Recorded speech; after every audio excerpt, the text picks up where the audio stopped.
You're now tuned into STWF TV, the Parlay Perspective. The Parlay Perspective.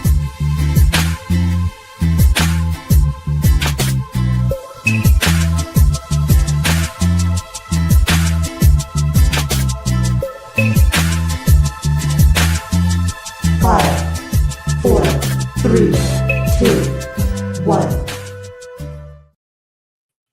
What's up, everybody? It's your boy, Coach Lee. Happy hump day to you, as always. Welcome to the Parlay Perspective. We got a full crew in the house tonight. As always, I got my brother in arms, my brothers from the Midwest and the Northeast. First off the bat, we got my man, Meta Wad. What's up, player? Y'all see what it says below the screen, right?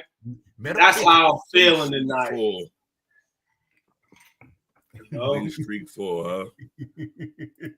Should I put mine up there? No. I'm just trying to get the 4. Don't put yours up there. See, that's how we do it. Here, measuring. I'm dreaming in hope. I'm dreaming in hopes. You're living in somewhat of a reality right now. So it was at first like a dream, but now it's a reality. Yeah. It's cracking up. So shout out to the Patriots as well. Shout out to all our teams for the most part playing well. We won't see a bad stinker tonight in the Saints, but Bum ass Saints. You got the mid Cowboys in here. You got one of the best teams, if not the best team in the league, the New England Patriots, depending on how you want to slice it at the barbershop. That's what you guys are talking about, or us if you wanted to. Well, you pull mine out, coming here with that light skin energy. Like I get all the honeys. Really well in the building. What's the word with it? What's good, Pippin? Yes. How y'all doing today? Wrong one. Trying to hit that one for you, Will. We got Jake. We got Jake here. We ain't hear none of them, so you're fine. Jake's trying to ride We a ain't winning hear none of them. tonight. It is Wednesday. Yeah, you probably still driving. The original day is hump day, Jake, but I think you did all your humping last night. Are you going to hit 2 straight tonight? A pimp never tells. That means no. But we here tonight. Like, share, subscribe, man. You know, STWFsports.com, man. Watch us through our link. Watch us through our Twitch link. You know what I'm saying? Subscribe for Amazon Prime. It is the holiday season, so I guess you can get your shop on. You can get your free watch of STWF on. So come through, follow us there, and all streaming platforms. You know, shout out to everybody that tuned in for an amazing chop-up. Absolutely. What's up, Bobby? Bobby in the house. Bobby Butler in the building. Bobby's on at work today, boy. He's in there with all the updates with National Signing Day, so I'm pretty sure he got a lot to write about tomorrow on his articles. Yes, absolutely. All right.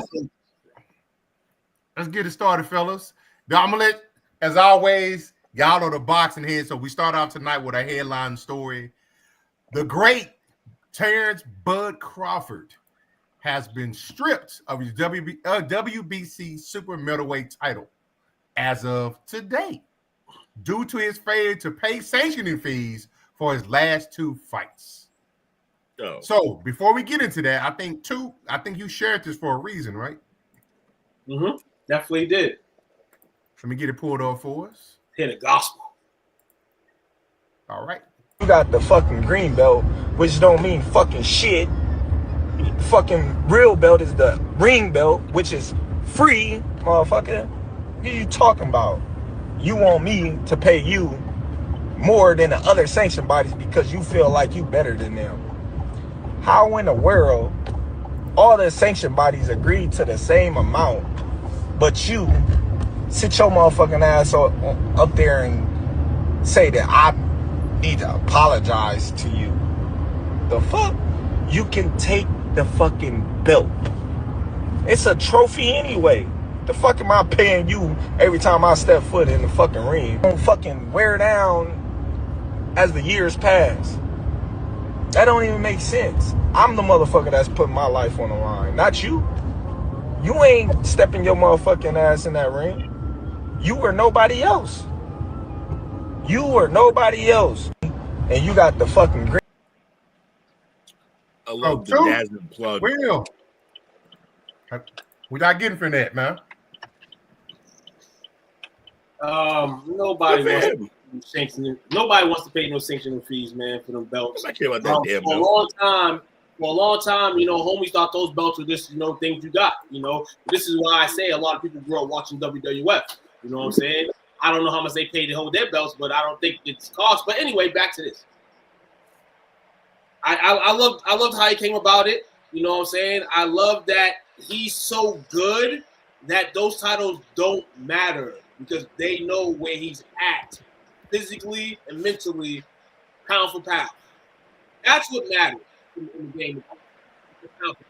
Now you can be a champion. So many zeros.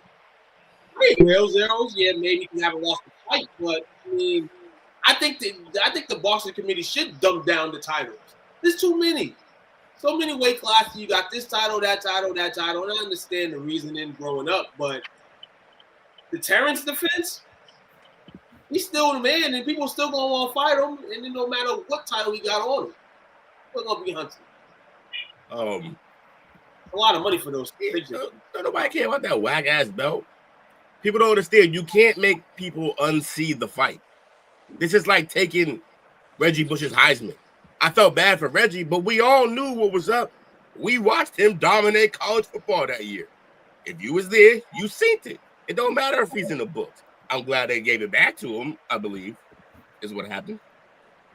But yeah, like don't nobody care. Like, look, we saw the fights that he won these belts with. That's all we needed to see. Whether he has that actual belt physically, clearly he don't care. So I could care even less. I'm not worried about it. We saw him win. We saw him be one of the greatest boxers we've ever seen. That's what we saw. That little ass belt don't mean nothing. To me, it's crazy of the parallels that I see, and I'm not taking this from a Terence perspective. I'm taking it from the promotion perspective. How many parallels I can see in these companies with the whole NASCAR situation that's going on. These companies and sanctioning bodies are so damn greedy.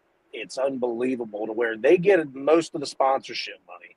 They get all the pay-per-view buys. Most of them. I know that the fighters get a cut, but there's no pay-per-views in NASCAR. But it's mainly the sponsorship and the amount of money that you pay just to get in to be a part of these leagues or sports. It's a greedy monopoly, and that's why a lot of fighters like Terence or racers like Denny are fighting the system to make sure it's fair and equal on fair ground for everybody. I'm for it. Good for him. Absolutely. And the sanctioning fee for this belt, and maybe other belts are lower than this, but a lot of sanction fees are high. $300,000. Basically, he failed to pay for the Canelo Alvarez fight. The WBC said it received 0.6% of the sanctioning fee on Crawford's reported $50 million earnings. There's speculation saying that Crawford only made between 10 and 20, but who am I to talk about his pocket? And then the overall thing is that the president of the WBO, Mauricio Salomon, he's a heavy Canelo guy. So, of course, at the moment where your cash cow gets beaten by this man, and now you want to bring up not only that he owes for the Canelo fight, but a fight previously, which nobody even cared about sanctioning. And then you mentioned that he didn't pay for his previous fight either before Canelo. So, and all. It almost sounds like bitter baby mama energy. It does. It definitely does. So now the sanctioning body has ordered a fight between Hamza Sharice and Christian Millaby for the vacant title. Sharice coming off a good win months back, and he's definitely polished to be a champion. In regards of Mbili, dude fought his last fight. It was difficult for him. I mean, I believe it ended in a draw, but I mean, we know who the heavyweight and the favorite is in this fight, and it's definitely Hamza. So Hamza is definitely going to wear that belt. Maybe Crawford gets in the mix at some point, fights him. He's a good fighter. We'll see where this leads, but one thing for sure, Crawford said he's not taking the Canelo rematch, which was reported anyway as well, because he wants $100 million. So he wants to be the A side now, which he should be. So all that will come to us. Information will come in regards to that. More information as we get it. Boxing was pretty excited on the news wave this week. You got Shakur Teofimo Lopez scheduled for January 31st, that is, of 2026. Arena venue to be decided. Maybe somewhere in New York, maybe somewhere in New Jersey, but I'm hearing more in New York. Maybe the Garden blesses these two young fighters. Great fighters. This is a fight that I want to see, fight that many people want to see. So that's dope as well. Alexander Usyk, the heavyweight champion, I'm hearing gave some of his belts. He had to give some of his belts up as well. I'm hearing rumors hearing in it, and you got a bit of a rumor will on STWFsports.com that his next challenger will be none only than Deontay Wilder. Really? Yes, the rumors going around that he wants to fight Wilder. He wants to give Wilder an opportunity. Who does? He rejected the Tyson Fury Usyk. Yeah, Usyk. Yeah, it's a money fight. So money fight. Wilder for one more night gets to feel that he's somewhat on top. As he's getting his ass beat, I doubt it. Hey, let's good. But I told you, Will, as I told you the other day when I found this out, I gotta put at least $3 or $4 on the KO. Yeah, because he got a puncher's chance because he got the heavy right, but like, But most likely he gonna spend that whole night getting his ass whooped. All right. He got the skinniest ankles on the planet for a man who's 6'7". It's crazy. He had no calves. Nah, no calves. I don't know how he move around the ring. That's why he don't move. He can't get moved. That's why when he get clicked on, he ain't got no base. Nah, them just turn off real fast. Them just turn into toothpicks. House of All right. Cards. Next up, fellas, I've been waiting on this particular one because he's been real subtle. His page has been balling, but his basketball team, he's been kind of quiet about it, but they've been handling their business. I'm talking about those Boston Celtics. Yeah, they over here playing themselves out of a good fucking pick. I'm tired of it. Oh, really? So that's not what you want. Nah, hell no. Okay. But it's too late now. Like my homie D White was saying the other, on his post on his feed the other day, he was basically saying like, at this point, we might as well just play because if Tatum does force the issue and come back, we can make a little playoff run. But I don't know. I don't want to be winning. But what's the news? I cut you off. What's the news? No, you're good. No, it's pertaining to the run that y'all been on. Y'all won 7 out of your last 9 games. You're now 12-9. You had some statement wins in the last 10 days. You got victories over Orlando, Detroit, Cleveland, and the Knicks. The only loss was a narrow defeat to the T-Wolves. All those are potentially playoff teams. Yeah, no, now, it's good to see, but it's dumb. But it's good to see. Now the weird thing is y'all have a 6-3 record against the top 6 seeds in the East. And you're 6-1 in those last 7 matchups. Yeah, the East not scary. So I can't remember which publication, but I saw it's probably one of the big letter networks. But some of the experts pick y'all to represent the East in the finals. How you feeling about that? I haven't heard much of that, but in all Celtics versus Lakers finals. The Celtics, yes, LSU BC is right now. Don't tell that. The Celtics right now. Hey, I'm happy that they're competing. I'm happy that they're playing hard, playing good. They should continue to do that. Because as you continue to see them winning games and the season keeps going and they're good enough or be good enough to continue to win games, number 0 is going to be back in uniform.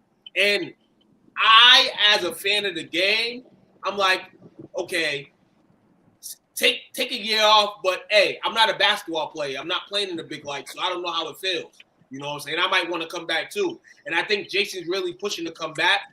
But the way for it to happen is for the Celtics to continue to play good basketball. But my only question in regards to him coming back is the race is going to be much tighter.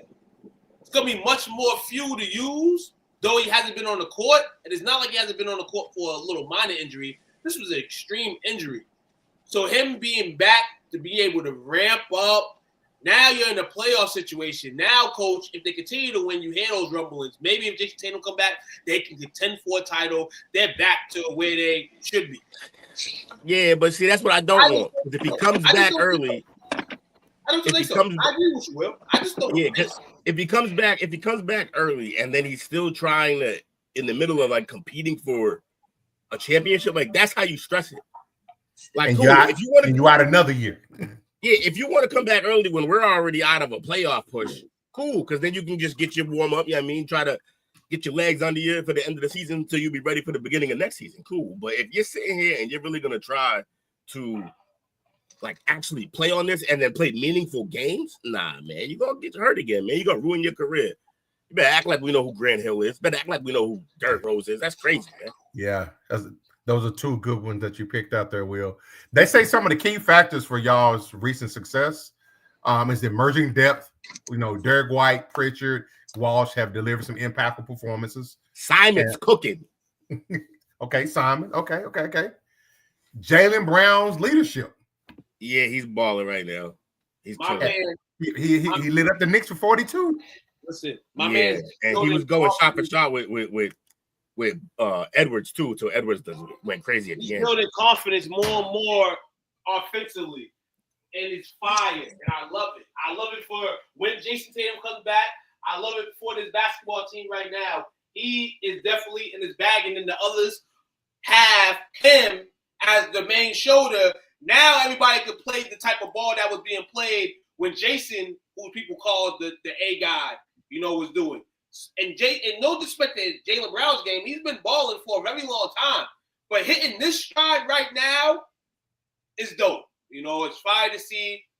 And the size don't matter with the Celtics. They go out there and they play hard every night. And the rest of these teams trying to catch up is the problem right now. And why the Celtics are winning basketball games? Because they're smart compared to the rest of these. What I call them? I call them dummies, right? Call them dummies. The Cavaliers, dummies. The Knicks, shout out to Orlando and the Pistons, though. They're going to get it one day. But if you want to get it, you got to beat a team like this in 7 games. That's what you got to do. So, got a long-time listener, first-time caller. Okay, serious question. Should the Pels just cut their ties with Zion and just let whatever happens happen, or should they keep giving him a shot? Thanks for taking my question. I'll hang up and listen. I'm gonna be real with you. Don't the Pelicans and the Saints kind of like they have the general manager runs both of the teams, right? You are correct. Okay, I think it is making Loomis on both. Okay, so I'm gonna be smart right now. The Saints can't be smart because the Pels want to be dumb, but then the Pels are smart because the Saints wanted to be dumb. And I'll let y'all in on this right now. I just had a stroke. Yes, you just had a stroke, and I'm gonna unstroke you real quick. The Pelicans say we're gonna keep Zion because we know we're spending that Saints money, and Zion in the NBA, as long as we give him his years, the years go by. Soon enough, that contract's gone. We don't gotta owe nothing. We can't afford to pay and afford to be under the deficit when the Saints, as Dale mentions all the time, and we know all the time, that they're under the hole. So I think it makes sense in the sense of them keeping Zion until they can't have him no more, or the years go down and the value gets a little better in terms of what, they don't have to pay back or give another team back for Zion services. Tell Uncle Ruckus, shut up. Oh, man. Yeah, that's right, because he ain't got no Mexican friends. LSU, BC's being LSU right now. So they don't like black sports. BC's up 56-51 there on LSU. Shout out BC. You don't like black sports. Put on your red hat, Dale. Put on your red hat. All right, how we doing? Oh man. All right, so that leads us into our weekly review of an NBA power rankings of top 5. Top 5. Top 5. Coming in at number 5 at 15-4. They've been surging in the standings. Got a strong performance from the King. And the return to the lineup. Tukes, LA Lakers. 15-5. We lost to the Phoenix Suns in a terrible game the other night. Shout out to Phoenix. You heard? You heard? Well, hey, let me finish. I'll let you get your little 2 seconds in on your whack ass team. The Suns did beat them the other night. No Booker. Dylan Brooks and Gillespie. Definitely his career high 29 points was hooping. Shout out to the Suns. They've been actually competing. And shout out to that.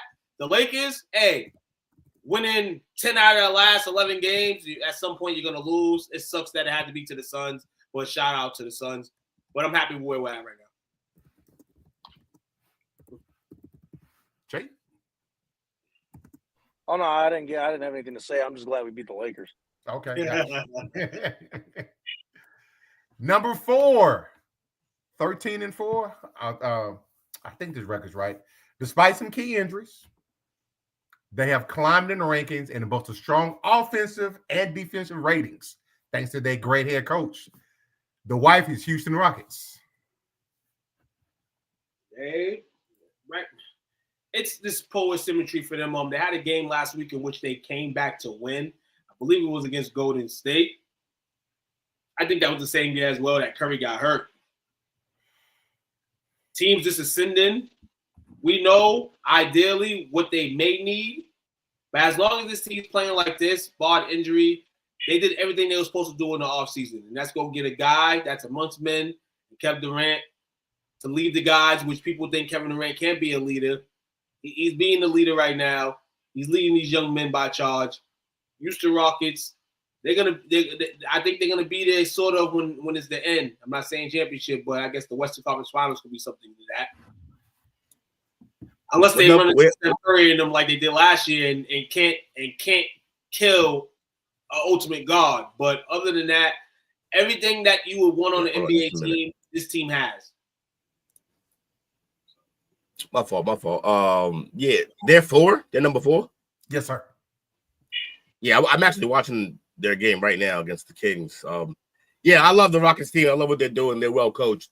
They have everything. It's all about, will these young guys catch up to speed? Because they have the veteran leadership with Durant, and they got Steven Adams playing some great minutes for this team right now.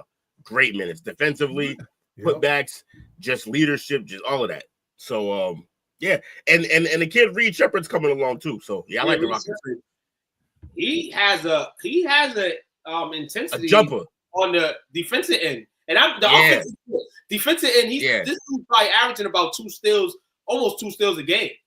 It's because they're not relying on him on offense. They're just, all he has to do on offense is literally just start the play, give it to one of these amazing wings or big men, and that's it. And then hit the open jumper. So on defense, he can give all effort, and he's locking in. He's an athletic kid. Averaging 13.7 points a game, 3 rebounds, 3 assists. Good stuff in that second unit for Houston. Baby. Coming in at number 3 at 14-5, they are led by the great player, the Joker, the Denver Nuggets. Denver Nuggets. Who we beat the other night? Let's go, baby. They are they are definitely proud of, they lost to the Mavericks, like you mentioned, Coach. Lost Monday night, and that was a good one as well. That was actually a good game to watch. The youngin went off. Definitely. The youngest, both, yeah, 2 youngin on one side, youngin on the other going crazy. That was the most important part of the game, but the NBA wouldn't let you know that unless you really watch the game. But overall, this Nuggets team, 2 out of their last 3 losses, but those are to teams that, on this schedule, you're like, hey, they should lose to. They lost to the Spurs, and then, the Mavericks competitively, what people thought they could win. But they've been playing a little decent, with AD back in the lineup. They're getting a little healthy. But the Nuggets, they have to get healthy. And right now in this stretch is where not only Joker's got to put work, you're going to have to get a lot of Jamal Murray as well. There's no Aaron Gordon, there's no Christian Ball. You only hope for their young guys to continue to grow. And when you got the Joker there, anyhow, you definitely gonna go out there and at least make it a game with teams. So any loss that they have, if it's not crazy by like 10 plus, then I mean it's just that they're not healthy right now. Right. Nuggets in third place. Yes, sir. Yeah, I mean, you know how that team goes. They're on the list of we judge them by the playoffs. We don't really judge them by what's going on in the regular season. Nuggets are currently in 5th right now in the West. So that's how it plays out right now. Thunder, Lakers, Rockets, Spurs, Nuggets, Timberwolves are your top 6 in the West.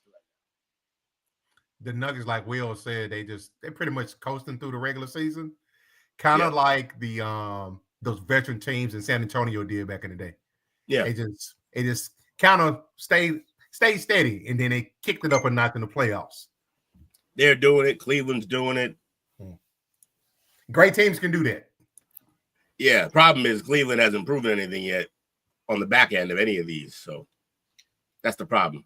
Same thing with the Knicks. They got to win convincingly because they haven't proved it on the back end yet. I wonder who the second one is, because I think there's one that could be in the top 5, but they're not right now. Your unofficial second team. They're coming in at 16-4, off to a surprising lead in the Eastern Conference, showing a significant improvement over season over season. The Detroit Pistons. Great team. And they, lost Friday, devastating loss to the Magic. Magic came back to win that game. That's crazy, but defeated the Heat. They beat the Hawks on Monday, and they're up against the Bucks right now, 48-37. They're good. They're good. And we've seen a sense of it last year with their team. And one thing that the Pistons really haven't had in probably about 12, 13, 14, probably 15 years, to be real with you, is stability. When you can go into an office and say, hey, this is not a new coach. This is not a top 5 pick coming in, another top 5 pick to compete with other top 5 picks. Like, stability helps. And they're finally a little stabilized. And now that's when you got to get the business going. And now that's getting the fans back into these games. Getting the love back in the city for basketball. Detroit's a basketball city, they said. Even though people say it's a motor town, car town city, whatever it is. Mama Spaghetti. You got to have that buzz. The Detroit Pistons continue to ball out. Because after tomorrow night, they ain't going to be screaming for the Lions. So Pistons are coming at the right time. Premeditated shot. Bang, bang. Shout out to the Pistons, man. They're playing great basketball. I love watching the evolution of Archer Thompson. That boy is a fucking problem. Him and his twin brother are both really good. People were thinking at first that only Amen was going to be good, but nah, this dude could do everything. He had some record of like in your first 135 games having 750 points, like 250 rebounds, 150 blocks, and 150 steals, something like that. He's like the only player ever to do it. Oh, wow. Yeah, the kid, he's special. He's special. Before we get to the number 1 team, in that Detroit Bucks game tonight, Giannis Antetokounmpo leaves early in the first quarter. They're saying it's a right calf strain. He's going to keep getting those and keep trying to carry that bum-ass team.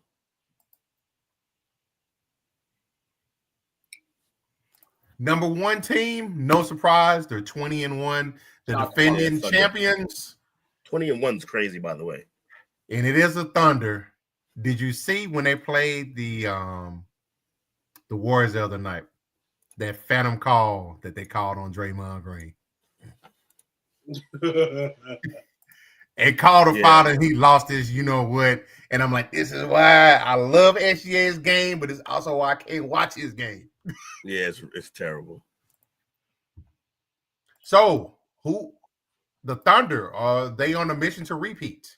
And can they challenge the Golden State and Chicago Bull records of for the year? They can challenge it. I mean, any team at this point right now can challenge it. That doesn't mean that they're going to do it. But right now, what the Thunder are trying to do, and I think I don't know if it helps the NBA out, but a two-time champion, you know, in this era where in the last 7-8 years there's been a different champion each year. You know, we're not accustomed to that in this modern day. We're not accustomed to it. We're used to seeing dynasties and teams winning 2 out of 3, 4 out of 5, whatever. They can do that still, but to win 2 straight, imagine how they could turn the league in a sense. I don't think it's gonna happen. I think the league's gonna stay the way it's been. But just imagine if that Thunder team can hoist 2 in a row. They're looking pretty good right now. You got Jalen Williams back to an already loaded team, fitting in great so far. You got Shea being Shea, Heinstein playing great. You got those tweeners playing like high tweeners. Yeah, I can't say nothing much about the Thunder because it's all positive. I want to start speaking about them when they get negative. Hopefully it does. Yeah, when they're healthy, I haven't seen the team in the league this year yet that could beat them. And honestly, if my Celtics were fully healthy, I don't know if we could beat them. The way they're playing right now. Yeah. The way they're playing right now. Like they're playing plus ball like 1 through 9. Yep. That's like crazy. Yeah, that's absurd. Yeah, no, I'm doing the pod, my fault. Yeah, I don't even know. Like that the Thunder are playing out of their mind. And yeah, 20-1. What are we talking about? They're gonna mess around. Actually, they're gonna mess around and wear themselves out. At this pace? Yeah, you 20-1 for why? Why? Lose some games. Have some load management games or something. I think for them, they might be driven also. They might feel like some people think that they weren't the legitimate champions last year. They got YN syndrome? Yeah.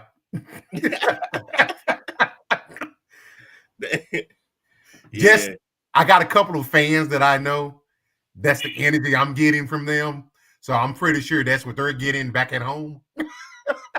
I don't know why that championship wouldn't be legitimate. It is. No, they're just talking about in terms of like, you know, it's always going to be, if Hallie played, I get it. He had the game of his life. Guess what, America?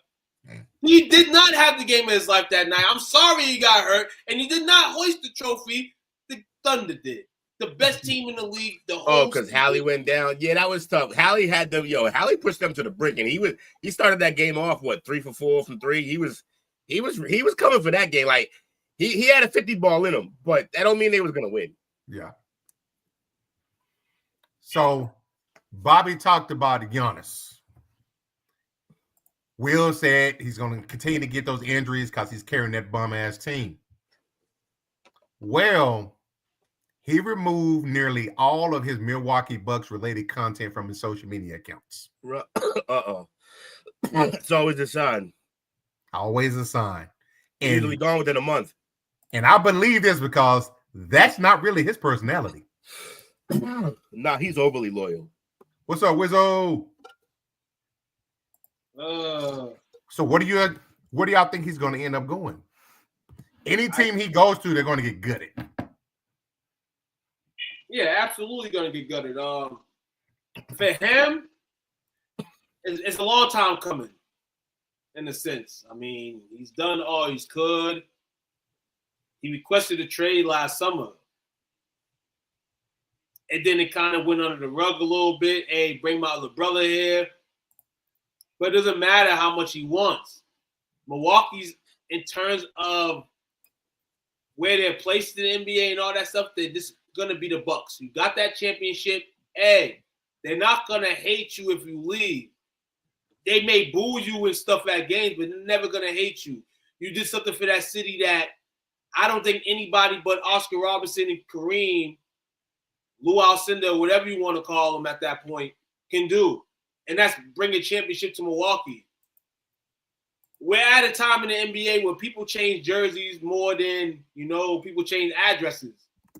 And I guess it's the norm. And I guess people can be mad at certain people, but Giannis is not one of them, bro.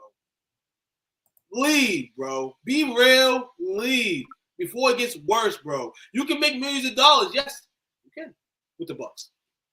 Wait, what will he's say? He's gonna be fine. They're always gonna love him. He'll be fine. They love him to death. He brought a championship, like you said. He brought him one. And also he leaves when he gets traded. He's gonna bring them their future as well, because they're gonna get plenty for him, plenty. And this is the year to do it. Yeah. Honestly, guys, that's why he's removing stuff. I think he knows, because this is the year to do it, because this year is the draft is crazy. The talent that's coming out of college, the first 4 picks, I believe, can all be all-stars at least. Really? All-stars at least. One of them from Massachusetts kid, DeBenza. And so if you're Milwaukee, you got Boozer, the older Boozer. I mean, not the older Boozer, the better Boozer. And then my man Caleb Wilson out of North Carolina. And he's mad at the world because they ranked him 4th and he thinks he should be 1. He's tearing people up. He's crazy, man. He's crazy. Right. I love him. Now, I don't think they trade him this season. He's all right.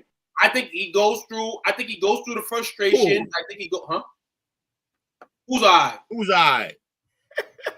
You know, I'm just a hater. He gonna box the Boozer kids up. Watch. Yeah, right. Get out. He gonna box them up. He better. He's nice, bro. Tell me. Bobby said first 4. Bro, is he averaging 30 points a game? I didn't think so. Yeah, I don't think they trade him. He's not surrounded like that this season. 20 and 10. I think they trade him off season for sure before the draft.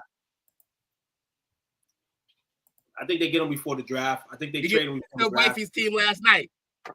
Yeah, barely. And that was an awful game by both teams. Terrible. Packed him up. Yeah, he didn't have a lot of help, but that guard started playing good anyway. That's basketball talk again. Hold on. Kentucky UNC games are always good, regardless of who's in the game in the lineup. They're always close games. Yeah. So before we get into the next topic, Dale brought it up. CP3, he got sent home permanently last night. My man thought he was the boss. Who did? CP3. CP3 thought he was the boss. Oh, you missed that, Will? Nah, I missed that. Yeah, they sent his ass home last night on a road trip. They sent him home like 3 o'clock our time, bro. That unk shit ain't playing right now. Nobody hear that shit. Nobody hear that bullshit, Sharif. Yeah, so they sent him home. It was over. I guess he wanted to meet with Coach Ty Lue. Ty Lue then told management that he was not going to meet with Chris Paul. And basically, it was told strange that he's been having issues with, the staff and things like that. He wants things a certain way. They don't want things a certain way. They're letting him know he's not listening. Hey. And then basically upper management just basically said, Chris, man. That shit couldn't work, though. It couldn't work. Why? Know why? Because can't nobody tell Chris Paul nothing that he know he could shit on. Like, that he would have killed. Like, Tyronn Lue, I done killed you before, man. Like, you ain't, what you talking about? He's not listening to him. He's not listening to nobody. That's the next commissioner. And it's the crazy thing about it is either the commissioner or the playing association leader, like, he's going to be the head, yeah. Yep. There was ramblings and talks that Chris Paul would eventually be the first LA Clipper to have his name and number in the rafters, because the Clippers don't have no retired numbers. But now, looking at this, we can see why the Clippers don't have no retired numbers there. We can see what type of organization this is, what type of franchise this been is. Yes, they got Kawhi and Paul George to kind of retire Blake's. They should retire nobody's number. They don't have nobody's number retired. And now they have a brand new GM. Blake deserves it. Baron Davis. The other one, and I feel like he's a little shitbag too. Baron wasn't there long enough. Okay, so that makes sense. So Bobby said the GM flew across the country last night to Atlanta to tell him he's out. He's at the Atlanta Hawks game now. It's sitting in the crowd. Right. Oh my God! Like the guy who gets kicked out of the band and shows up to the next show. You fucking creep. Hold on. No, He's a psychopath. I told y'all he's nuts, bro. Out of his mind. It's crazy. My man wrote in I guess his IG story and the caption, "They sent me home," with the peace sign or something like that. Yeah, Chris Paul thought he was getting a farewell retirement tour with the Clippers, which he had some of his best years with, and I would have respected that. I agree with he should have been a Raptor guy with the Clippers, but the Clippers don't do it. And Chris Paul, this is the first time we can really say that Chris Paul got out hustled on the basketball court in a sense. And in the game of basketball, because it seems somebody will scoop him. No, somebody will scoop him. Yeah, somebody scoop him. His if I'm the Rockets with the situation, I know we're playing good already, and I don't know if him and KD 100% get along because he, like I said, he's nuts. But if I'm the Rockets, I think about it. Give you depth behind or even in front of. That's true. Reed Shepherd. He's been there before. And a real point guard, and then he might have a chance to get in the ring. I'm be real. Chris Paul does have history in Houston already. Right, he's been there. We should go back to. He should go back to the home. Should go back to New Orleans. Should go back to New Orleans. With Ball? He should go back to New Orleans for sure. We'll never hear the end of it from LeVar. That's the love thing. I think honestly, and this is me just looking at the landscape, I think it should go to the other side of LA. I think he should come to the Lakers. Of course you do. I think he should come play with Braun. That's too many. Hey, that's too many chefs in the cooking. Listen. But no, I'm gonna be real. No. Way too many chefs in that kitchen. No, I'm gonna be real with you. I'm gonna be real. Yeah. I'm gonna be realist. No elbow roll. JJ, I'm gonna be real. No disrespect to Ty Lue, but I think JJ amongst basketball players, he could be in the room. Tyronn Lue, in terms of the basketball court, though he played in the NBA, he can't be in the room. And he's smart, but like JJ's basketball like brilliance, like that. That's how they look at it. Like, yeah. But but you know that's more of a better. Okay, but in terms of a situation, I would rather butt heads with that than butt heads with Ty Lue, who you just mentioned. Hey, 100%. That couldn't work either. I'm telling his ass to go to the Rockets. That he could deal with Ime. He can replace Bronny. CP can replace Bronny. Give him Bronny minutes. You know, LeBron ain't having that. All right, before we get into college football. BC sucks. Up 6 with change left, and they let him go to overtime. BC sucks, man. So before we get into college football talk, college basketball top 5 power ranking. Purdue, baby. I'm going to give you the 5 teams in order. Starting at number 5, UConn at 71, Duke at number 4, Arizona at 3, Michigan at 2, Purdue at 1. Yeah, Michigan's showing all the way up, yo. For real. That's surprising. They're good. I know Michigan was balling like that this year. Yeah. They are. First year head coach, right? First year head coach, yep. Made the switch over. Took them a couple years to get rid of. Took them a couple years to get rid of the finale that was like Juwan Howard's little, train stop. But all in all, shout out to Michigan. Shout out to all these teams, man. All these teams picked up good wins, either during the week or within the last week. Connecticut's schedule, I feel like every game they play is it gets a maintain opponent. So shout out to UConn for one, taking this early schedule because it's going to prime them, and people are not going to want to play that UConn team come March. I don't think there is an AP poll. Is there? Yeah, there's an AP poll in the coaches poll in college basketball too. There's both, but they don't get into the BCS poll. They kind of go into bubble frenzy. The Associated Press.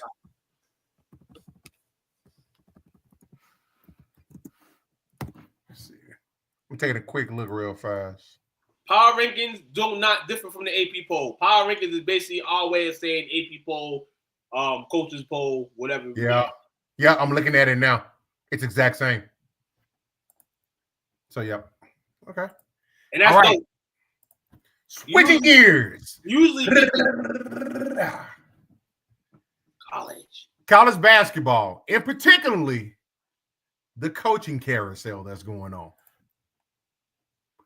You've got South Florida. Brian Hartline is going to Ohio State offense coordinator, is going to South Florida.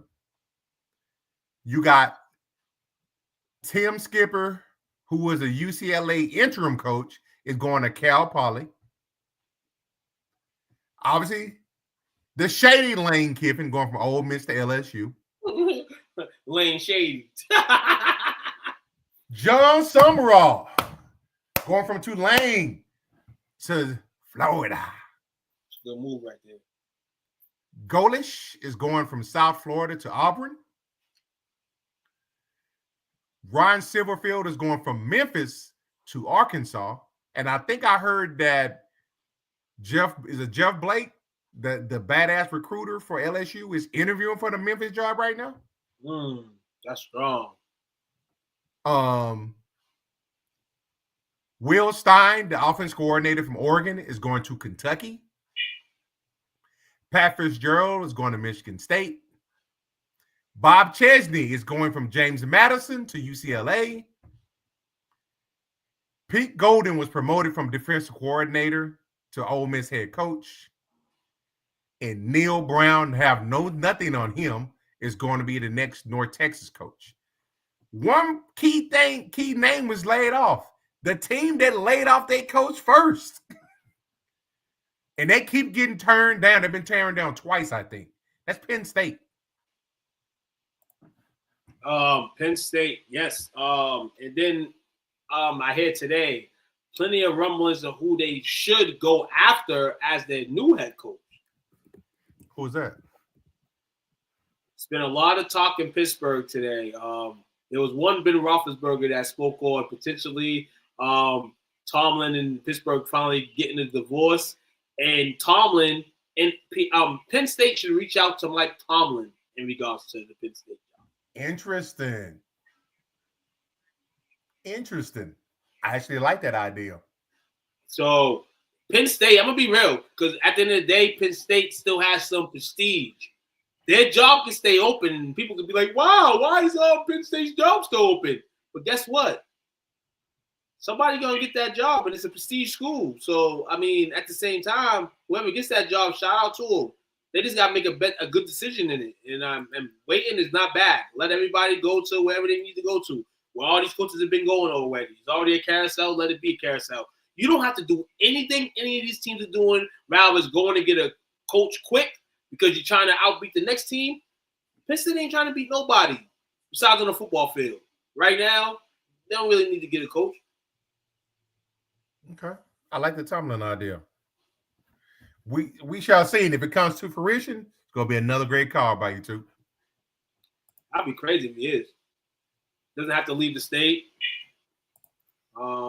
Still get love in the town. You know, just coaching the college team now. That's a great, I call it a demotion, but that's a great promotion. Yep. Yeah. Better run his own ship. All right. NFL. This is a crazy story. Did y'all notice on the Monday night game that Abdul Carter got benched? No, I did not. But yeah, coach, sing it. Because listen here, what comes next is wild.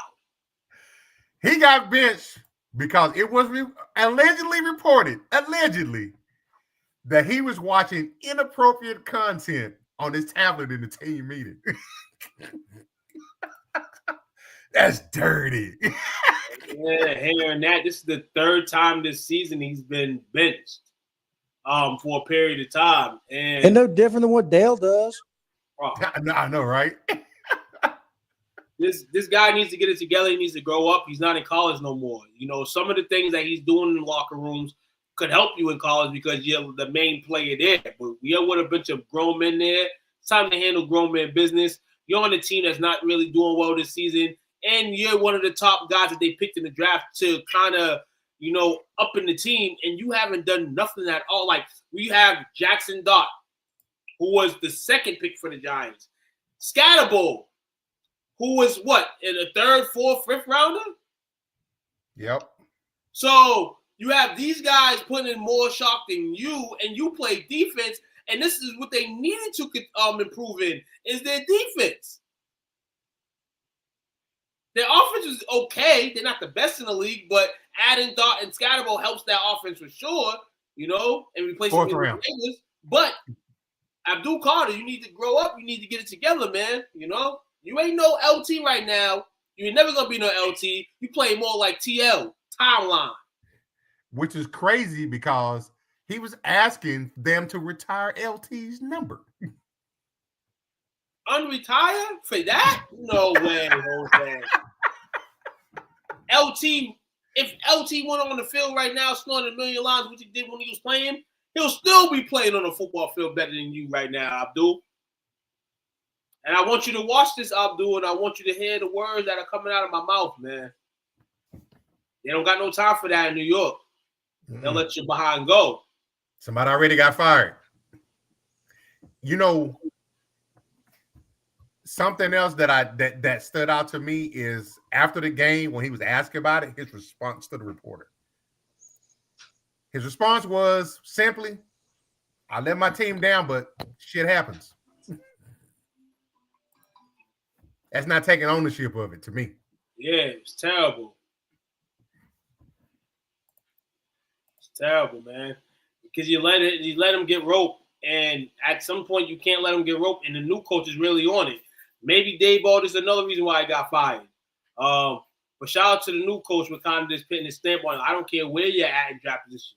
Not going to be doing this stuff, and you will get benched. And although that wasn't the reason why he got smacked up the other night, it wouldn't have mattered if he played all 4 quarters full. But you can't do that to your football team. No. At all. All right. We're going to look at the QB report card up until week 13. The top 5 quarterbacks in the league. Nope, that's not the one I wanted. Where'd it go?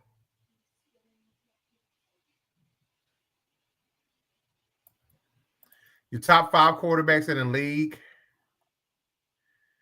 Of course, Drake May. Matthew Stafford. Jordan Love. Dak Prescott. And what is that? Lamar Jackson? I don't like this list. Where are you grabbing this list from, Coach? I'm going to send you the link. I mean, because I'm cool with number 1 being Drake. Drake May. Good meme. Got to bring that back. Right now, they have Drake May at 4. So they have them ranked like that, but then for the week 13, they've got grades next to them on how they did for the week. They gave Drake May an A. He displayed elite accuracy, 75% completion percentage, 2 tubs for the 6th time this season. And he's got vertical arm talent leading the Patriots to 11-2 record in a 10-game winning streak. He was named the AFC Offensive Player of the Week. You know, Will said something that really stuck. It was Monday or last week. He said Drake May's doing all this without throwing over 300 yards once this season. That's crazy. Y'all struck oil twice, man. You got your good. You know, Will, you're The muted. boy's good, man. The boy's good, man. I even good. Here, just so you know, and you see me, and this isn't a recording. I admitted to him the other day, I've never been more glad to be wrong and you be right. I was just blind UNC hate. Drake May's the real deal. That's Drake. Drake May. Yeah, Drizzy Drake's doing the damn work. He's single-handedly saving the name of Drake. But without going over 250 yards, no 300-yard games. So he's just making the plays when he needs to make them. Yeah, he should be in the lead for the MVP, especially after 2 interceptions and a loss for Stafford, who was the only one who should probably be ahead of him. With your next guy for the Week 13 performance, he got a D. Yeah. His MVP candidacy took a hit with 3 total turnovers, as Will mentioned, 2 tubs and a fumble loss in the fourth quarter collapse. He looked like the Matthew Stafford from Detroit. While he put up big numbers, he was always going to give you some. He was always going to give the other team an opportunity to win the game when he was in Detroit.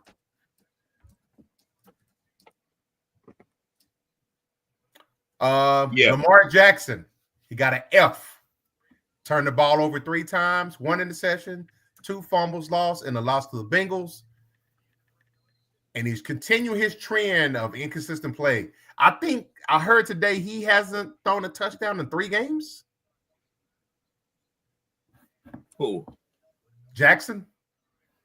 Oh, yeah, he's been awful, man. He's been awful. Really bad. Imagine having Andrews and Flowers in your lineup together. Yeah, I have Flowers and Lamar in my lineup together, and that's just as bad. Yeah. Because he basically he's scored 6 points 2 weeks in a row, like 3 weeks in a row now. Something like that. Best fantasy swipe ever. I picked up Josh Allen right before Will, and then he had to stress pick Lamar the next round. I wasn't stress picking. I wanted one of the 2 quarterbacks anyway. So I also have Burrow, which doesn't make any difference. He came back balling last week. I hate that drop. Yeah, he did. Yeah, there you go. I had him in the IR. Should have held on to him. Well, that's what happened. Cool. You should have held on to Burrow. I have him. I still have Burrow. I dropped him. Oh, okay. I got you. I had to make a tough decision. Had to make a tough decision. Now running with Tua, Shador, and I don't know who the third one is. Yeah, it's all bad. Hey, Deshaun Cosby's coming back. Who? Cosby. Okay. Jello pudding. Jordan Love, they gave him an A for Week 13. He threw for 4 tubs and a key divisional win over the Lions, showing strong late season form and confidence in the crucial 4th down situations. He was named the NFC Offensive Player of the Week. He could just as easily go out and throw 4 picks now. He's such a weird player. He is. He's a good player, though. They got Chicago Sunday, too, right? He's a lot like Brett Favre, honestly. Yes, they do. They have Chicago at Green Bay. And I think they got Chicago in 2 of the next 3 weeks. Because I think the second game, they flexed the Philly-Washington game for Sunday night for them. Philly-Washington. Get y'all bum ass out of here. Right. And then the last quarterback that they graded for last week, Dak Prescott, he got an A as well. Threw for over 300 yards, 2 touchdowns, and a win against the Chiefs. Performed exceptionally well. When pressured, he went 10 for 12 for 108 yards and 2 touchdowns. I'm done with any Dak negativity. Year in and year out, he's proved that he's a top 5 quarterback every year. Wait till the playoff start. Yeah, I'm talking strictly regular season. You're right. It does fall apart, but every year by the numbers, with or without goalposts on that man, with or without the receivers that he needs or has, injury, whatever. He's just a good quarterback, and a lot of people that just hate the Cowboys got to get over it. I had to. Fair enough. I had to as well. He got me back in this year. No. He's not a first-round quarterback. You got to draft one. First-round quarterback? One in the first round. What are you talking about? Got to draft one in the first round. That's a recall. That's a recall to one of his points. You got to draft one in the first round. You got to do it. You got to draft one with talent. You don't be winning. Dale, was Drew Brees the first-round quarterback? Nope. Second round. And he was a free agent to them. Yep. We didn't draft him either. and he wasn't. And he was originally supposed to go to Miami, but he failed the physical for Miami. Yeah, it's great. Probably on purpose. And that's one of the reasons. And that's one. Saban wanted him. That's one of the reasons they say Saban quit. Okay. All right. Before we get to our picks, we have our segment. Playoffs? You want to talk about playoffs? Playoffs? Are you kidding me? We're just trying to win a game. Oh, you did the voiceover too? Let's go. Let's go. He got his own drop. Playoffs. Are you kidding me? Try to win a game. All right. Love it. So what, Dale? Love it. Thank you, brother. You encourage me, Dale. All right. Yeah, he's all about bad encouragement. All right. Nah, that was great. So is our guest coming in anytime soon? Yeah. Well, you ready for him? Yeah, I want him to get in. I want him to get in on this discussion. All right. Welcome in, Bobby. How you doing, Bobby? man? What's good, y'all? Bobby, what's up, Bobby? Let All is go of well. my purse. I don't Live know from you. the confession booth. All right, fellas. So this week for Coach's Corner, college traditions. I got a couple of them here, but I want to know what's your favorite college tradition. They have the Hawkeye Wave from the University of Iowa. I love that one, honestly, for real. Like it's so touching and We should pull these moving up. that they're, waving to the kids at the hospital right there. It's great. They got like a good view of the freaking game. Oh Like, yeah. everything It's- about it is great, bro. It's so basic, but it means so much. It's Yeah, so like- cool. The Very entire good. stadium's going to do it. Visitors, you've been there forever. You're going to do it. Everybody's going to do it. That's something everybody can participate in. That's why I love it. Yeah, I got you. Let's see this right quick. Oh no, can't put that on. Turn the lights out, Took. Turn the lights out, baby.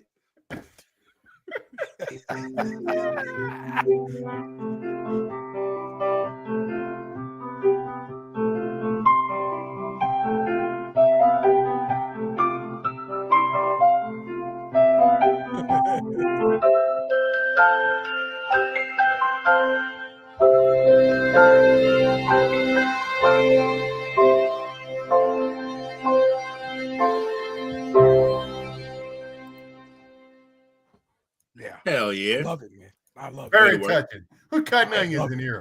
it. For real. Joke's on you, YouTube. I planned on crying today. For real, man. That's a great one. The next one is one of my favorites.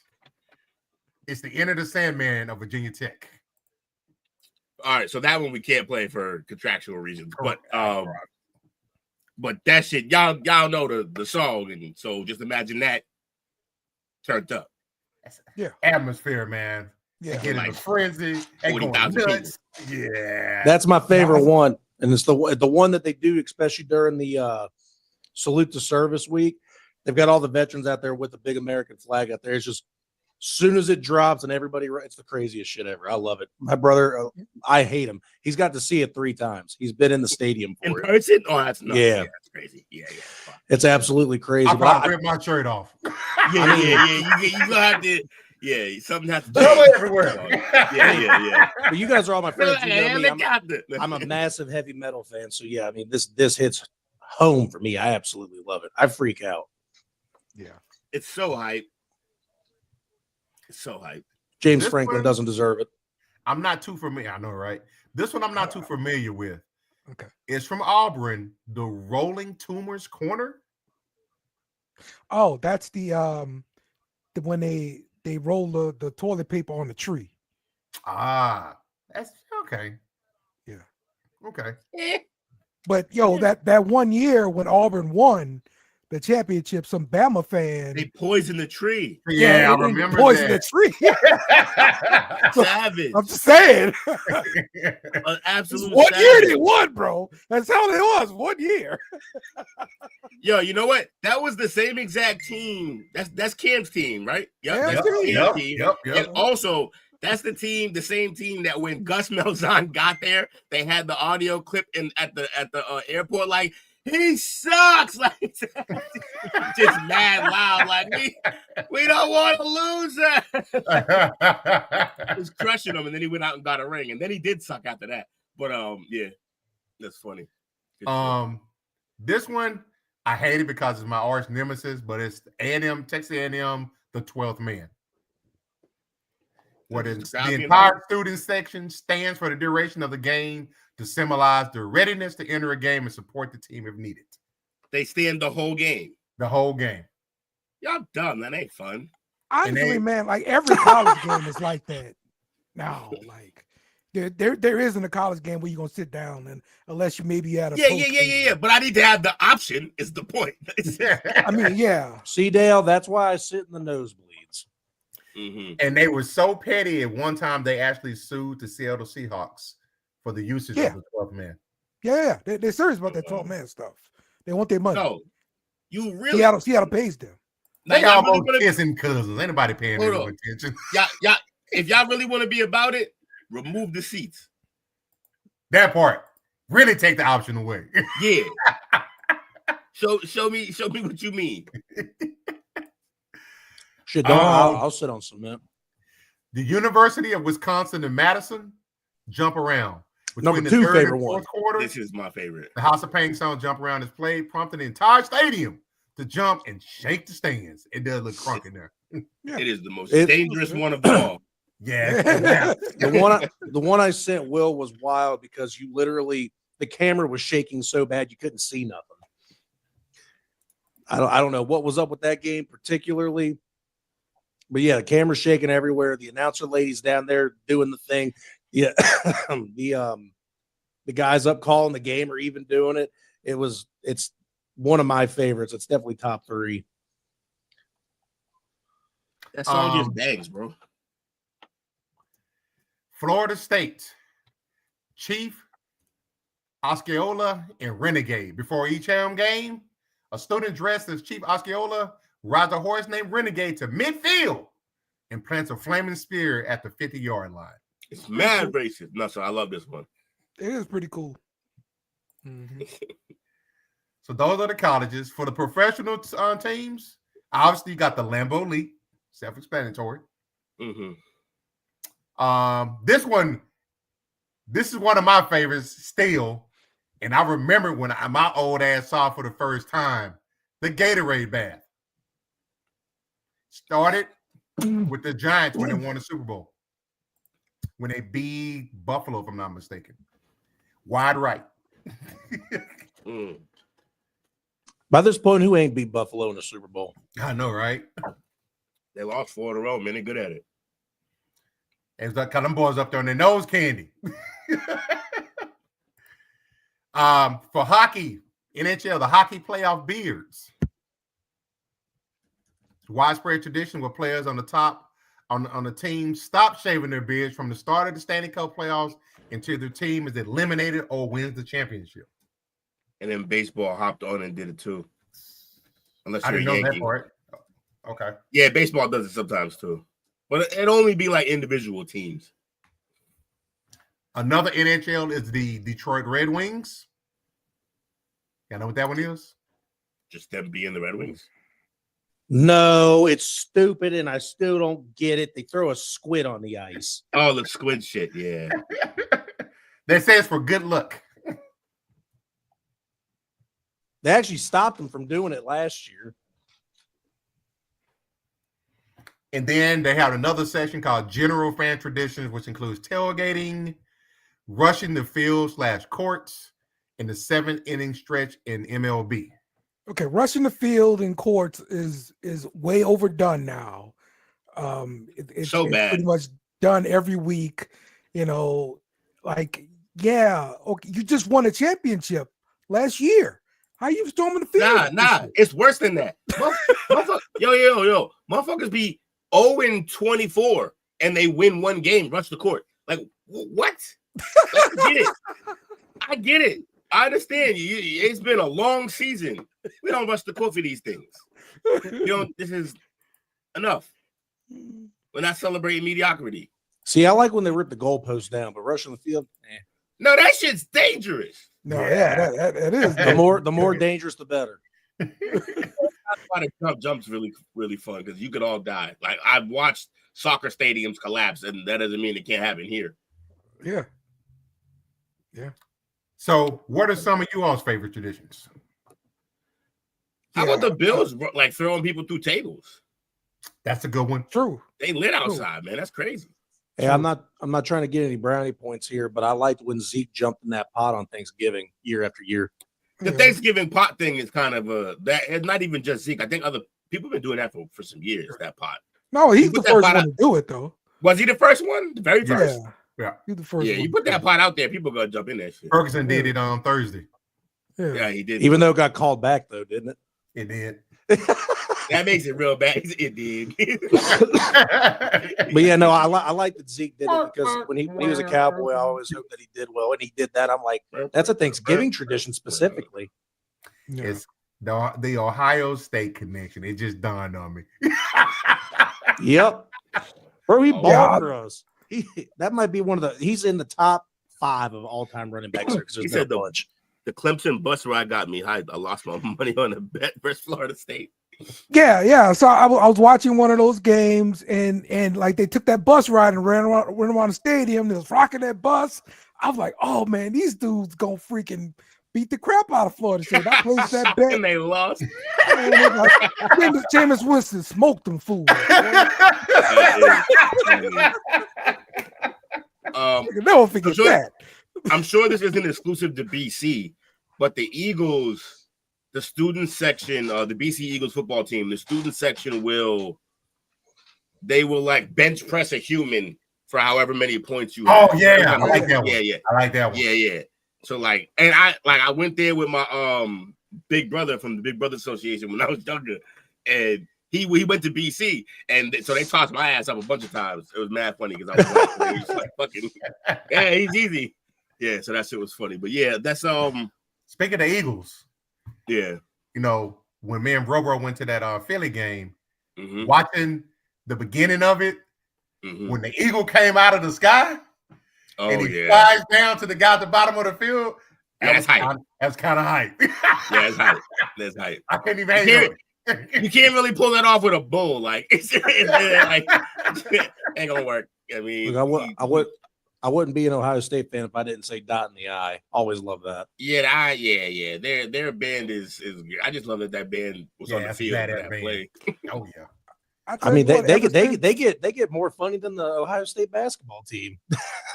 Yeah, they almost an HBCU band and get so much funding. Yeah, they're hype. It's priority. I mean, that's why best damn band in the land. I mean, we love it.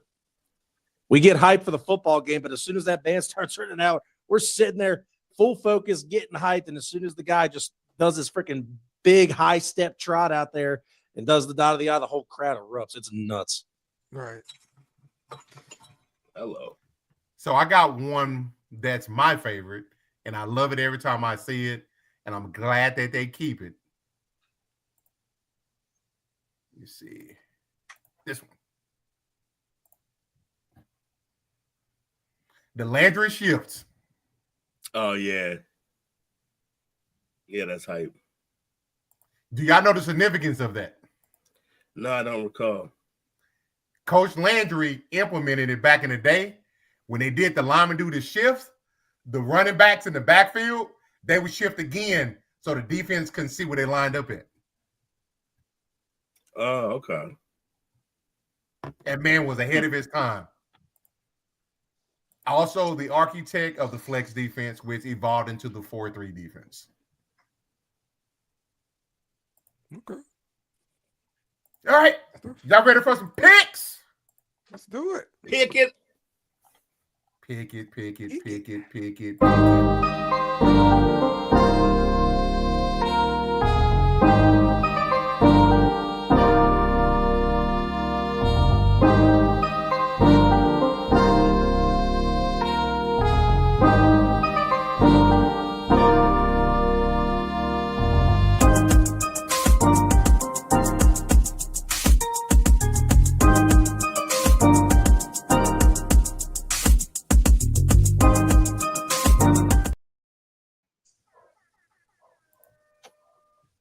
right, before we get started, you know me, I'm always be surprised. I'm surprised. My Mavs are up on the Heat, 64-54 at halftime right now. Let's try to get, I think, 3 in a row. We ain't been on a win streak in a while. Let's see. One of the worst pick weeks ever. Yes, it was. No. I think we did worse like 2 or 3 weeks ago. All I know is I got the first 3 games wrong, and it pissed me off. I mean, true. Join the club. Join the club, bro. I mean, I got the Friday game right. That's what I was happy about. So, get out of that trash can. Last week, we had a tie for last place. Jake and Will went 7-9.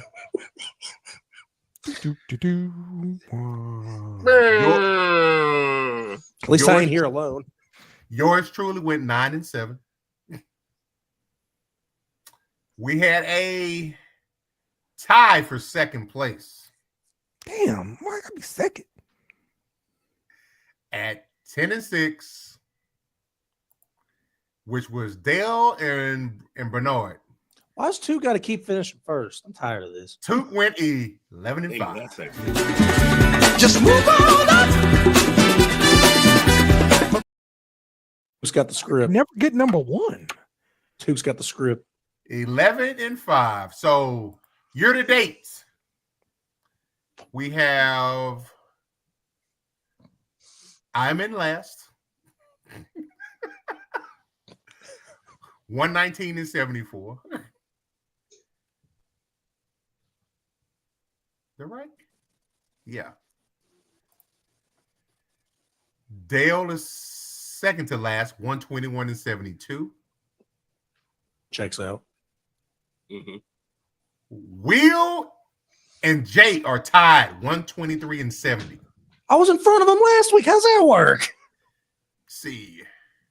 Y'all both went 11-3 last week. Oh, damn. All right, never mind. We tied. Got 11-3 last week, 7-9 this week. Y'all cheating off each other? Well, this is the first time we finished under 500 this season, though. Yeah, this is bad.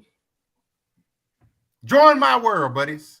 Our guests are off a little bit because we know we got some bye weeks. Our guests are 129-76. Oh, they're closer now, though. They got closer to us. Took is 134-59. That's wild. He is our resident degenerate. Mm-hmm. Congratulations, you have a problem.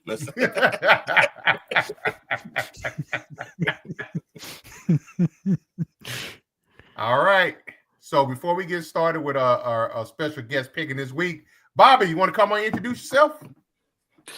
What's good, everybody? In case you don't know me, I'm always in the chat, hanging out with these guys. Love what you guys do. Thanks for having me in. Do a little bit of everything. Main gig. I'm a sports writer for STWF. So check us out, stwfsports.com. Let's go. Let's go. All right. Salad chick. Chicken salad chick. Freddy's coming up soon. Let's go. A little bit of this, a little bit of that, you know. Yeah, man. All the grubs. So our first game of the week, obviously, is tomorrow night's game. We got Dallas at Detroit. Who you got? Dallas playing better football than Detroit right now. 100%. Jadeveon Clowney is out tomorrow. Yeah, big factor. They're fine. Diggs is out as well. Who? Diggs. Good. You guys might be better. Last time I saw your roster, you had like 12 defensive linemen that all play and produce. So I don't care about Clowney being out. Yeah, I got the Arlington Cowboys. Yep. So you guys think that the Lions are going to lose 2 in a row? Yes. Yes. Lions I know it's not traditional, but yes. The Lions have been trending down for weeks. They can't get it together. Hey, they used to lose all the time. It's still the Lions. and here's the biggest problem that I see right now is that the Cowboys' defensive line is super athletic. What is Jared Goff? He's a very statuesque quarterback, and he can't move. So Cowboys' defensive line is going to tear him up all day. and they're hurted offensive line. They literally can't keep healthy. So they couldn't even get the one dude out of retirement. They're screwed. Yeah. Is St. Brown playing? Nope. Yeah, Cowboys. He hasn't practiced in 2 days. Good point. Ankle sprain. Good point. It is a low expansion. Yeah. How you feeling, Dale? So, what's your pick? Good point about St. Brown being. Oh yeah, that's injured. the only thing. Yeah, Yes, that's a huge thing, man. it is. So and also, just to let you know, situation. Since the Williams trade, Dallas's defense, which is ranked 31 before the trade, over the last 3 weeks, they're ranked number 9. Say it again. Balling. Trying to help you out with your pick, Dale. Okay, I'm going Cowboys here. I'm going against what I was going to do earlier. So I'm going Cowboys. Yeah, we win. That's all that matters. We got. And I know he's not here, but I know he's going to take Dallas, so we're going to put him down for the first pick. So everybody drink up. Oh, shoot, let me get my little drop here. Get the drop. Hurry up. You blew it, Dale. Oh, yo. One job. We ready to fast. Soiled it. If only I had one job. Yeah, that's the problem. Yeah, it's way too many jobs. Nice. Seattle at Atlanta. One hand of jobs, like pun intended. Wait, he said hand job? See? This is what you get. Dirty old man. I write Dale Watson. Yeah. About to bring out some Jello pudding. Dale Tucker. Oh, damn.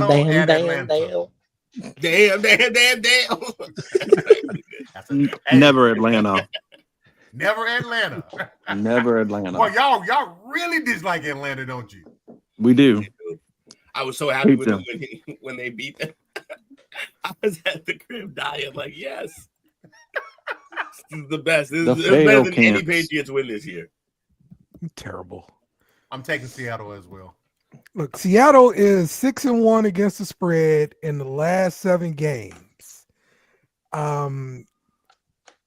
Atlanta is 1-6 straight up in this last 7 games. Oh my God, pick Seattle. We already know what Who's you're the one? San Francisco, I think. Oh, talking about the dub? It was the one win. Shut up. Doesn't matter. Rhetorical question. None of that matters. Don't matter. What matters is the Falcons suck. Who was the one? Be kind to your guest. Who they beat?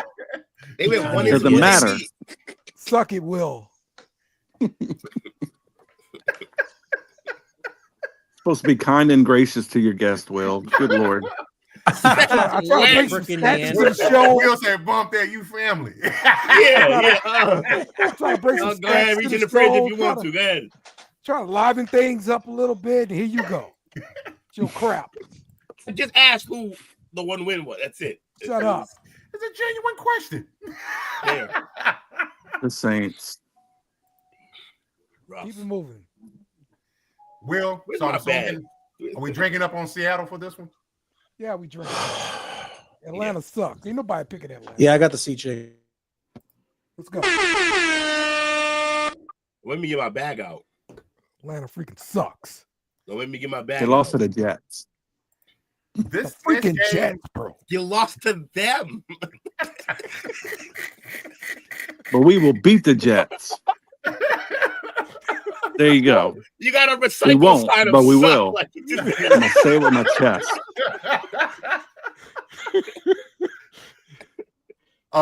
This game is actually more intriguing than it probably would have been 2 weeks ago. Cincinnati at Buffalo. Give me the Bengals. Cincy. Wow. Damn, he didn't hesitate with that. Y'all picked that quick. Like, he was for like, real. "Get on the couch tonight, Cincy." Joe Burrow is 2-0 against Josh Allen. The Bills defense has been getting torched. And the Bills offense, I've said this before. I know I had some pushback on. That's fine, but I still believe in it. The Bills' offense is too reliant on Josh Allen. If you hold him 3 touchdowns or below, they lose every time. And the Bengals' defense is not good, but they've been playing better the last 3 weeks, which is shocking. So that's why my pick is with the Bengals. So how and also, Joe's healthy. How do you just hold Josh Allen down? Like, how you just do it? I don't know. Ask who they lost to the last 2 times. The key is you don't really hold him down. You just lock up all of his weapons because none of them are really dominant. And that's the thing. It's really easy to do that to the receivers. It's James Cook you got to worry about. So just focus on the run game and you're good. Pretty much. I mean, he's probably still going to get 250 yards, but will they matter? Like, no. Cincinnati is 2-8 straight up in the last 10 games. That doesn't mean anything. Buffalo no Burrow. is 13-6 straight up in his last 19 games. Yeah, and like 4 of those are like recently. Yeah. Hit the hot team. Cincy. I'm gonna go Cincy here. And the total has gone under in 5 of Buffalo's last 5 games. Put it like this, Dale. Cincinnati. Dale, you first and foremost have been saying all year how bad the Bills' defense is, correct? Right. So this is going to be a shootout, right? All right. So who would you rather go show up to a shootout with? Burrow and Chase, or Josh Allen and whoever it is, Shakir, I guess. Maybe Coleman or Cook. If he plays, just to throw this out here too with this shootout, T. Higgins is more than likely coming back this game, and also Chase Brown's been playing really good the last 3 weeks himself. I'm taking Cincinnati as well. Yeah, I'm taking Cincinnati. It's a shootout, and one team got guns, other team got one really big sword. Wow. Great analogy. Wow. You call Josh Allen a really big sword? Yeah, he's all alone. Just first time that's ever been said about a white guy. He's a happy. Damn it, Bobby. Damn it, Bobby. Dale, who you got? I got Buffalo. Ooh.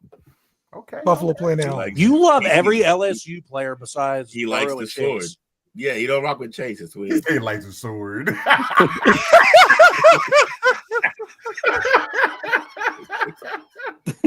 It's the man who's fond of the sword is all. Tennessee at Cleveland. Oh my gosh. Everybody drink Toilet up. bowl. Everybody drink up. Everybody take a shit. This is a toilet bowl. I'm going to give Shador one more week in my graces. Cleveland, yeah, Cleveland. At least It's somebody, they have a good week. They have a part of their team that's elite. They actually have a part of their team that is elite. Yeah, that's true. The defense. That's true. Bigger question is how many sacks does Garrett get? All of them, hopefully. It's crazy. There was real talk in the whole state of Ohio that said, you know what? Screw having 2 teams. Let's put the Browns defense with the Bengals offense. I bet we win a Super Bowl. It's been talked. Honestly, You would. You'd light the league on fire with that team. Yep. Still might not win though. Are we drinking up to this one? Or somebody going to take Tennessee? Yeah, Ain't no, nobody we don't taking pick Tennessee. Don't do that. Nobody doing it. I'm just checking, you know. Team bad, man. Although in the last couple weeks we've seen some upsets. It could be an upset there. It could. Yeah, sure. Washington at Minnesota. Oh my I'm taking gosh. Washington. I'm taking Washington. It's another toilet bowl-esque. It's Yeah. an outhouse. It's a bad week of games. I already looked at them and made my picks. It sucked. Washington. Washington is 0-7 straight up in his last 7 games. The Flying Mariotas. He balled last week. Yeah, He they had Scary Terry back, and he balled too. Minnesota is 1-6 straight up in his Jake was last hating 7 on him. games. Somebody got to Something lose. got to give. Jake was hating on him. Hating on Yeah. Mariota. But they got a Give me the Commanders, USFL quarterback too. Got playing. you there. We drinking up on Washington or somebody taking Minnesota? I got Washington. This is a weird ass game. Jake, Yeah, I got Washington. everybody Is drink McCarthy up. playing quarterback? This team's filled with players that I like, but I just hate Miami at the Jets. Joey, this is Divisional you. game. Go Jets, go. That's for my brother. Somebody is going to be on a 2-game winning streak after this game. That's pathetic.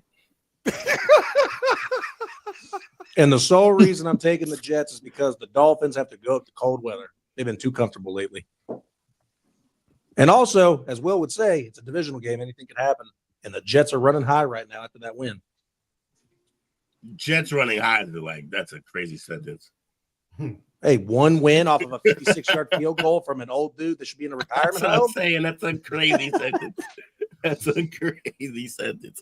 Yeah, I can't pick. I hate the Jets. Go ahead, Dolphins. I got Miami as well. Yeah, if I gotta pick a team to go win 2 straight, it's gonna have to be Miami. Miami is 5-1 straight up in his last 6 games against the Jets. That's their ass. So think about this: if Miami wins, they're 6-7, right? Yes, they need this. Something like that. So that means McDaniels probably keeps his job if they keep winning, which is as crazy as that is. Yep. We thought he's gonna be the first coach to get fired. Did they turn Tyreek Hill knee back to the right direction yet? No. But I'm gonna go to Jets because I need a draft pick. So we're going with the Jets. Here we go. All right. The Saints at the Bucks. Everybody drink up. Everybody drink up. Bums. Yeah. Yeah. Because I ain't play the horn, play the drop. Keep it moving. Next up. Next game, coach. The Colts at the Jags. Is it Anthony Richardson playing? I haven't heard. No, I think Jones is still playing. And With a fracture in his leg, like a crazy person? I think I'm taking Jacksonville on this one. That's Mike, New York quarterback Jones right there. Indiana Jones. Playing. Yeah, and Indiana Jones. That's New York Jones been playing. He played. New York Jones from the 4th floor. I'm also taking the Jags because that defense for the Colts is now officially beat up with no sauce. Yeah. I honestly can't believe the Jaguars won 8 games. Like, yeah. That's been the sneakiest 8 games ever. Duval. So Jacksonville is 9 Could have been y'all. Could have signed Duval in his last 9 games when playing at home against Indianapolis. Give me Jacksonville. Jacksonville. Got you down. Chili Will. Yeah, Jacksonville. Everybody drink up. Here comes another toilet bowl. Pittsburgh at Baltimore. I got no faith in the Steelers. I got the Ravens.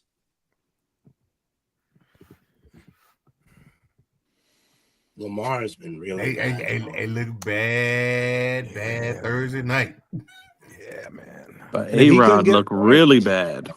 Yeah, man. That's a good point there, Bobby. If Lamar couldn't get away from the Bengals defensive line, what makes us think he's going to get away from TJ Watt?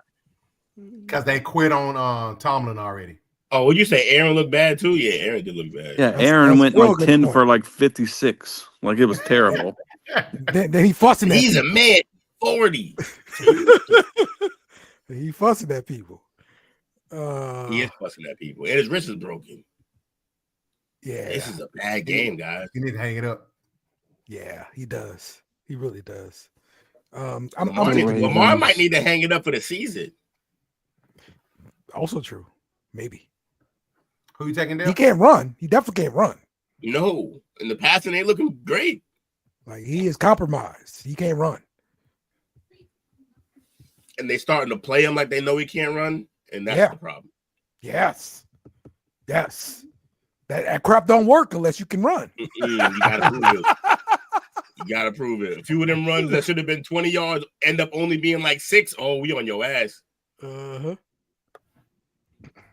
He can't run. Anybody taking Pittsburgh though? He can't run. No. He can't run. All right, everybody take up. Man. He can't run. Man, Who'd I pick? I heard a buzzer. I didn't even pick nobody. You not picking Pittsburgh, so why am I picking Pittsburgh? Because I asked, you said no. Did I? I don't recall that. You didn't speak up, did you? Ravens. Okay. I don't know how though. Denver at the Raiders. Everybody drink Taking up. Denver. Drink up. Everybody drink up. Ravens are a really bad team. On the bright side, they might get a decent quarterback out of this. Yes. Yes. How? I think they will have a worse record than y'all. Because I think Mendoza. Yep.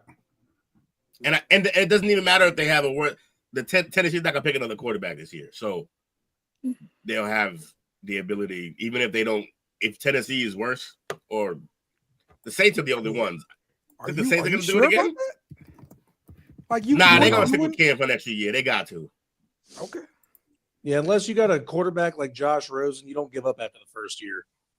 No, he's worse than Josh. No, he's statistically worse than Josh Rosen. But the problem is that, or he's close to it anyway. The problem is that like there's no clear better quarterback in this draft. If this was a year where somebody nice was coming out, then yeah, he might just get drafted right there. But there's nobody good enough to take where you'd be like, oh, this is worth us drafting a quarterback number 1 2 times in a row. If we keeping the book right now, we ass. So Cam Ward's doing so bad. Do you think if Will Levis was healthy, he'd be playing him? Ugh.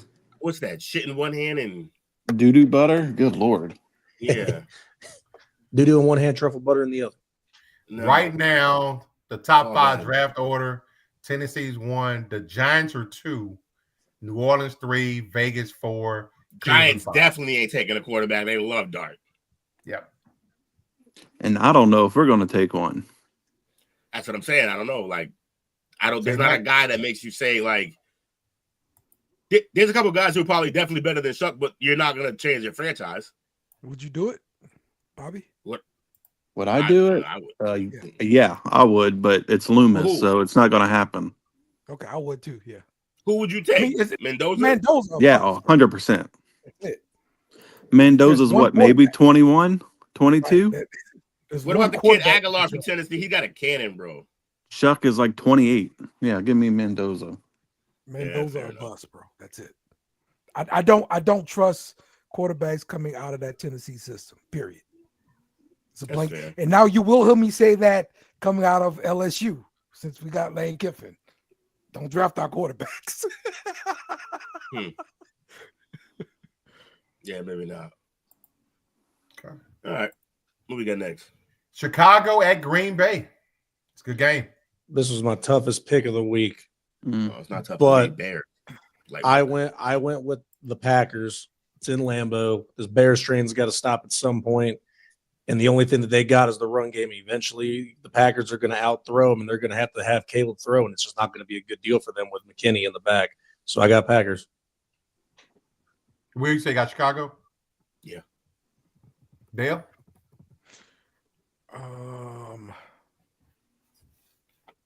Let's see. Chicago, 5-0 straight up in the last 5 games. Green Bay 6-2 in the last 8 games straight up. Some got to give. Yeah. I'm going to go Green Bay to hold down the division until further notice. Green Bay. I think this game is for first place, isn't it? It is. I think this will tie their records, I think. And they have Packers are 9-4-1. The Bears are 9-3, I think. That should be a better record for the Bears right now. They're number 1, but technically, but they'd have the tiebreaker in all technicalities. Right, if they have tiebreaker, So this is a hard game. Who do I trust the most? Chicago's run game or Jordan Love's passing? Micah playing that run good over there right now. Yeah. And Christian Watson had his one game of the season last week. I'm taking Green Bay because they're playing at home. The Rams at Arizona. I think we're drinking on this one. Yep. Yeah. Rams. But Trey McBride's still going to have 2 touchdowns somehow. Right? I mean, it'd be nice. Yeah, I like that. Let's do it. I got him. I got him a damn near every week. I'm cool with it. Houston at Kansas City. I got the red hot Houston Texans. I forgot what Houston I was talking about for a minute. Rockets. I did. Great. Look, I understand that this is in Kansas City, but the Chiefs are struggling right now. Yeah. And they're going to go against a red hot defense, and Patrick Mahomes seems to be a little off his Patty Mahomes magic. A revitalized Stroud. Yeah, and Stroud's pissed off after, everyone's all, Davis Mills this, Davis Mills that. I'm the real motherfucker in Houston. I'll show you. And he's on his game after 1 week. This could be a bad day for Kansas City. I'm taking Houston as well. Chiefs, they need it. Kansas City. Houston is 5-1 straight up in his last 6 games. It's also 0-5 straight up in his last 5 games against Kansas City. Vindication. I got Kansas City. Yep. Bobby? Kansas City all day. Got you down. And the last game, the Monday night game, Philly at the Chargers. I don't care if Justin Herbert's not playing or not. The Eagles are an absolute dumpster fire until further notice. I will not be picking the Eagles. Good Chargers. Is Herbert playing? Chargers. He's supposed to play, but he just had surgery. So offhand, right? It's a hand. Non-throwing hand. Okay. Non-throwing hand, yeah. All right. Okay, got you. Still hurts though. Oh yeah. Yeah, he got tackled oddly by Jeremy Chin and went hand first on the ground with his left, and it caused an issue. Big Carter gonna be chasing them all night. And they give up a lot of sacks already. They do. Yeah, because they're like, remember, at one point they were down to their 6th tackle. After Alt, and then they back up, and then everybody got hurt. I'm taking Philly. Is Alt back yet? No, he got hurt again and had to go back on the shelf. Yeah. Oh yeah, he did come back and then get hurt again. Yeah. I don't know, man. Look, I don't like what the Eagles are doing on the football field right now, but the Chargers thing doesn't work without him. They're not the type of team. I'm picking Philly, but I'll say this. If they lose to that decimated Chargers team, they will lose the division. They're done. Lose the division. Yes. That's a wrap. Agreed, Coach. Agreed. I'm going Philly in this one. Chargers. Go Chargers. Damn it, Bobby. All right, fellas, we are locked in. Great. Another shit week. Watch. Go Chargers, go. All right, fellas, who you got for shout outs? Actually, real quick, Brandon, are you still in the chat? Let us know. I got a question for you. What's up, P Dollar? P Dizzy. Not Diddy. Dizzy. Switching it up. B Diddy run the city. Show no pity. That's bad. Who you got for shout outs, gentlemen? Son of booty holes, no pity. Hey.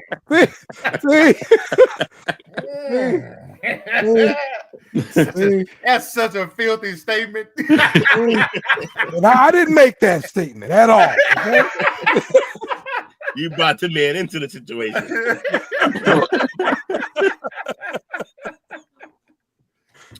Shout out to you fellas. Shout out to the chat. And shout out to the guest, Bobby. Appreciate y'all. Appreciate you, Bobby. Saving the day as always, brother. Absolutely. Shout out to Chicken Saddle Chick. That's right. You heard? Shout out to Toots, bum ass leading this goddamn picks competition. Degenerate. And we're gonna be talking recruiting and playoffs and on the SEC pub tonight. So come through. Shoot me that link. I'll jump on that too. Awesome. Shout out to Wizzo, Unc, Brandon, and P Dizzy. Shout out to you fellas. Y'all crushed it as always. Shout out to all the young men that signed their national letters of intent on early signing day today. You earned it. Go be great at the next level. And Brandon. Come to LSU. What the hell's wrong with y'all? Don't you want to be somebody? Come to LSU. The hell? Yeah, switch the L. Switch Come to the L. LSU. You want your head coach taking off in the middle of the season. No, he waits till the college football playoffs. They'll switch that letter from L to O. Man, be up on it. Man, stay on his soapbox, but he need two of them. Just look at the TV, young people. Former LSU players all over the TV.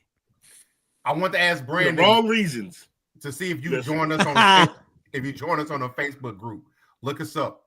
Sports Talk with Friends. Come join the group, man. Yeah. You heard? Love it.